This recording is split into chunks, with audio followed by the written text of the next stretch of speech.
Ya, beralih ke informasi lain, setelah dinyatakan memenuhi syarat, Kapolda Bali resmi dianugerahi gelar doktor oleh Universitas Udayana.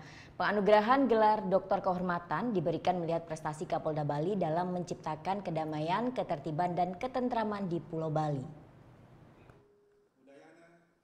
Bertempat di Auditorium Widya Sabha Universitas Udayana, Sabtu pagi Kapolda Bali Irjen Pol Petrus Reinhard Golose resmi dianugerahi gelar Doktor Kehormatan atau Doktor Honoris Causa oleh Senat Universitas Udayana. Penganugerahan ini diberikan atas prestasi Kapolda dalam pencapaiannya selama memimpin kepolisian di Pulau Bali. Minimnya angka kejahatan yang terjadi selama kepemimpinan Kapolda Bali Irjen Pol Petrus Reinhard Golose menjadi salah satu alasan dianugerahkannya gelar Doktor Kehormatan oleh Senat Udayana. Ini sesuai dengan misi yang selalu digalakkan oleh Kapolda terkait strategi penanggulangan transnasional organized crime. Karena saya melihat Bali sebagai suatu provinsi yang amat sangat, yang amat sangat penting bagi halaman depan Republik of Indonesia atau Indonesia kita yang kita cintai ini. Kita menjaga Bali, kita juga menjaga nama baik.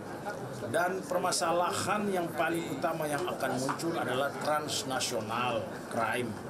Kalau kita lihat bersama banyak sekali yang kejadian-kejadian yang melibatkan atau berhubungan dengan oknum-oknum atau pelaku kejahatan yang berasal dari negara lain.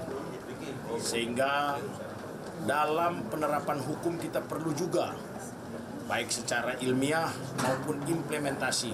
Dan ini adalah implementasi dari penerapan hukum di Pulau Bali ini. Kapolda Bali menjadi orang ketiga yang dianugerahi gelar doktor kehormatan oleh Universitas Udayana. Diharapkan dengan pemberian gelar doktor kehormatan bisa memacu prestasi lebih tinggi tidak hanya untuk Bali namun juga untuk Indonesia. Ferazan Fia Deopriana melaporkan untuk NET.